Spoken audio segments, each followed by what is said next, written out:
ব্যবহারেতে জানা গেল তুমি যে অতি কৃপণা। ব্যবহারেতে জানা গেল তুমি যে অতি কৃপণা। ভক্তের সর্বস্ব দাও মা, আগমেতে কেবল সোনা। ভক্তের সর্বস্ব দাও মা, আগমেতে কেবল সোনা।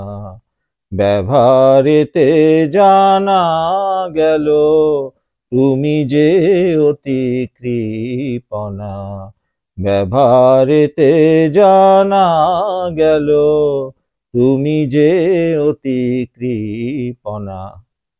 প্রেমিক প্রবর ভক্ত জগন্মাতার প্রতি অভিমান করে এই গানটি রচনা করেছিলেন, কিন্তু মা তো ভক্তকে সর্বস্ব দেন এবং তার একটা বিশেষ কার্য লীলাবিলাসের জন্য তিনিই তো রানী রাসমণিকে স্বপ্নাদেশ দিয়েছিলেন, কাশীতে যাবার দরকার নেই, তুমি এখানেই আমাকে প্রতিষ্ঠা করো। তিনি দক্ষিণেশ্বর প্রতিষ্ঠা করেছিলেন, জানতেন না কেন করছেন, স্বপ্নাদেশ পেয়েছেন, মাকে তিনি প্রতিষ্ঠা করেছেন। কিন্তু সেখানেই তো পুরোহিত হিসাবে ঠাকুর শ্রী রামকৃষ্ণ আসবেন এবং তিনি মায়ের নামামৃত ছড়িয়ে দেবেন ভক্তদের মধ্যে। আস্তে আস্তে গৃহী এবং ত্যাগীব্রতী সন্ন্যাসীরা আসবেন, ছুটে আসবেন সকলে তার কাছে কথামৃত পান করবার জন্য। ধীরে ধীরে গড়ে উঠবে একটি ভক্ত গোষ্ঠী, যার পরিণতি আমরা রামকৃষ্ণ মিশন এবং মঠ দেখছি। চারিদিকে ঠাকুরের ভাবধারা ছড়িয়ে পড়ছে। সুতরাং দক্ষিণেশ্বর থেকে যে মহাশক্তির মহাপ্লাবন শুরু হয়েছিল, সেই ঠাকুর শ্রী রামকৃষ্ণ জাগতিকভাবে তিনি অসুস্থ হয়েছেন এবং ক্যান্সার রোগ আক্রান্ত হয়ে তিনি আরেক কালীক্ষেত্র শ্যামপুকুর বাটিতে অবস্থান করছেন। আমরা শ্রীরামকৃষ্ণের অন্তলীলায় শ্যামপুকুর বাড়িতে শ্রীরামকৃষ্ণ এইটি আজ আলোচনা করছি এবং এখানেই ব্রাহ্মবাদী এবং ব্রাহ্ম ধর্মকে প্রচণ্ডভাবে সম্মান দিয়ে সেই ভাবধারায় ভাবিত হয়ে ইংরাজি শিক্ষায় শিক্ষিত নরেন্দ্রনাথ দত্ত ঠাকুরের শ্রীচরণ কমলে এসে জুটেছেন।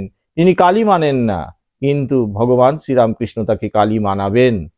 তাই একদিন রাত্রেবেলায় তিনি তার মাধুর্যমণ্ডিত এবং অপার করুণায় বিভূষিত নরেন্দ্রনাথকে বললেন, তুই আজকে থাক। নরেন্দ্রনাথ দক্ষিণেশ্বরে রাত্রিবাস করেছিলেন এবং ঠাকুর তাকে আমার মা তংহি তারা এই গানটা শিখিয়েছিলেন, বারংবার শিখিয়েছেন, সারা রাত ধরে শিখিয়েছেন এবং সকালবেলায় নরেন্দ্রনাথ ভাবে বিভোর হয়ে এই গানটি গাইছেন। তিনি কালীকে মেনেছেন। ঠাকুরের কত আনন্দ, নরেন কালী মেনেছেন, কারণ নরেন্দ্রনাথকে দিয়েই তিনি এই প্রচারটি করবেন। আজ 12ই জানুয়ারি নরেন্দ্রনাথ দত্ত, আমাদের স্বামী বিবেকানন্দের পূর্ণ আবির্ভাব দিবস। তার শ্রীচরণ কমলকে প্রণাম করে এবং তার আশীর্বাদ মাথায় নিয়ে আজকের আলোচনা শুরু করলাম। উত্তর কলিকাতায় শ্যামপুকুর ভাড়া বাড়িটিকে কেন্দ্র করে শ্রীরামকৃষ্ণের প্রাক অন্তলীলা জমে উঠেছে। শারদীয়া দুর্গোৎসবে চারিদিকে আনন্দের ছড়াছড়ি। ঠাকুর শ্রীরামকৃষ্ণের কণ্ঠদেশে গুরুতর রোগ ক্যান্সার। সেই কারণে তার শিষ্য সেবকদের মন বিষাদের মেঘে ভারাক্রান্ত। কিন্তু সেই মেঘের বুকে শরতের মেঘে বিদ্যুতের চমকের মতো মাঝে মাঝেই ঝিলিক দিয়ে ওঠে শ্রীরামকৃষ্ণের চারিত্রিক দ্যুতি, আধ্যাত্মিক ঐশ্বর্য। শিষ্য সেবকেরা মুগ্ধ হয়ে দেখেন, শ্রীরামকৃষ্ণের প্রতি অধিকতর আকর্ষণ বোধ করেন। আজ শ্রী দুর্গাষ্টমী, শুক্রবার 1 কার্তিক 1292, 1885 16ই অক্টোবর, সকাল 7:30। মাস্টার মশাই ঠাকুর শ্রী রামকৃষ্ণের নিকট উপস্থিত হয়েছেন, সঙ্গে এসেছেন দ্বিজ। দ্বিজ মাস্টারমশাই শ্যালক। দ্বিজর বয়স 15 কি 16।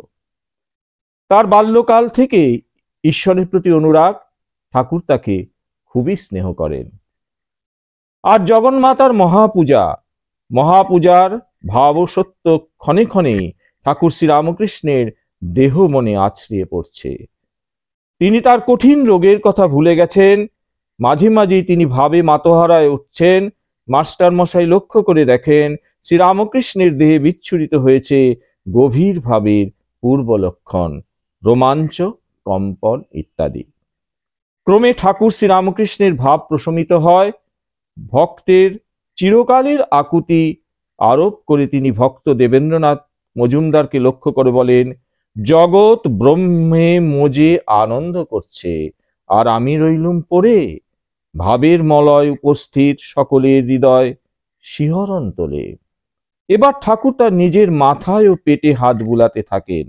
ভাবের রেশ সম্পূর্ণভাবে কেটে গেলে শ্রীরামকৃষ্ণ বলেন, বাব্বা, ভয় পাছে বায়ু ঘা দিয়ে যায় ক্ষতে। ঠাকুরের ঘর সাজাবার জন্য কয়েকটি দেবদেবীর পট আনা হয়েছিল। খুবই সম্ভবত পটগুলি শিকদার পাড়ার প্রসিদ্ধ চিত্রকর অন্নদাপ্রসাদ বাগচির আঁকা এবং এনেছিলেন ভক্ত কালীপদ ঘোষ। ঠাকুর আনন্দের সঙ্গে পটগুলি দেখেন। তিনি 3খানি পট পছন্দ করেন। সেই 3খানি পট হচ্ছে গৌরনিতাই, শিবগৌরী এবং দ্রৌপদীর বস্ত্রহরণ। 18ই অক্টোবর 1885 রবিবার, 13ই কার্তিক 1292, বিজয়া দশমী। বিকালবেলা ডাক্তার মহেন্দ্রলাল সরকার ঠাকুর শ্রীরামকৃষ্ণকে দেখতে এসেছিলেন। শ্যামপুকুর বাড়িতে ডাক্তার সরকারের উপস্থিতি সম্বন্ধে কথামৃতকার এই মত পরে প্রতিবেদনটা তিনি লিখেছিলেন। এই বিবরণীতে জানতে পারি যে ডাক্তার শ্রীরামকৃষ্ণ সঙ্গ মধুতে মজে গেছেন। ডাক্তারের ছেলে অমৃত এসেছেন। শ্রীরামকৃষ্ণ অমৃতের সম্বন্ধে ডাক্তারকে বলেন, তোমার ছেলেটি বেশ, তা হবে না? বোম্বাই আমের গাছে কি টোকো আম হয়? তার ঈশ্বরে কেমন বিশ্বাস? যার ঈশ্বরে মন নেই সে কি মানুষ? যার মন আছে সেই তো মানুষ। আর মান আর হুশ, যার হুশ আছে, চৈতন্য আছে, যে নিশ্চিত জানে ঈশ্বর সত্য আর সব অনিত্য, সেই মানুষ। তা অবতার মানে না, তাতে দোষ কি? ডাক্তারের ঈশ্বর ভাবনাকে গভীরতর করবার জন্য ঠাকুর তাকে পূর্ণ জ্ঞানের কথা বলেন। শ্রীরামকৃষ্ণ বলেন, পূর্ণ জ্ঞানে লক্ষণ আছে, বিচার বন্ধ হয়ে যায়। বিচারশীল ডাক্তার প্রশ্ন করেন, পূর্ণ জ্ঞান থাকে কই? সব ঈশ্বর, তবে তুমি পরমহংসগিরি করছো কেন? আর এরাই বা এসে তোমার সেবা করছে কেন? আর তুমি এত কথা বলো কেন? চুপ করে থাকতে পারো না? শ্রীরামকৃষ্ণ হাসতে হাসতে বলেন, জল স্থির থাকলেও জল, হেললে দুললেও জল, তরঙ্গ হলেও জল। ঠাকুর মাহুত নারায়ণের কাহিনী বলে মন্তব্য করেন, তিনি শুদ্ধ মন শুদ্ধ বুদ্ধি হয়ে ভিতরে আছেন। আমি যন্ত্র, তিনি যন্ত্রী, আমি ঘর, তিনি ঘরণী, তিনি মাহুত নারায়ণ। ডাক্তার তখন জিজ্ঞাসা করেন, তবে কেন বলো এই গলাটা সারিয়ে দাও, সারিয়ে দাও, কেন বলো তুমি? শ্রীরামকৃষ্ণ উত্তর দেন, যতক্ষণ আমি ঘট রয়েছে ততক্ষণ এই রূপ হচ্ছে। মনে করো মহাসমুদ্র অধ ঊর্ধ্ব পরিপূর্ণ, তার ভিতরে একটি ঘট রয়েছে।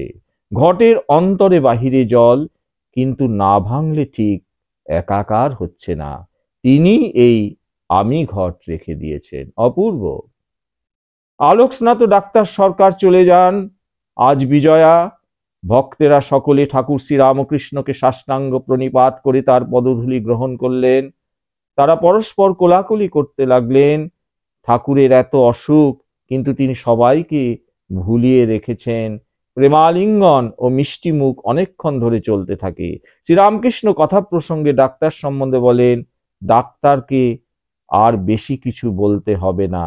গাছটা কাটা শেষ হয়ে এলে যে ব্যক্তি কাটে সে একটু সরে দাঁড়ায়, খানিকক্ষণ পরে গাছটা আপনি পড়ে যায়। আজ এই পর্যন্ত। ओं निरंजनम नित्यमनंतरूपं भक्तानुकंपधृतविग्रहं वै ईशावतारं परमेशमिदं तं रामकृष्णं शिरसा नमामि। यथाग्निदहिका शक्ति रामकृष्ण स्थिता ह्य सर्वविद्यास्वरूपं तं शारदां प्रणमामि।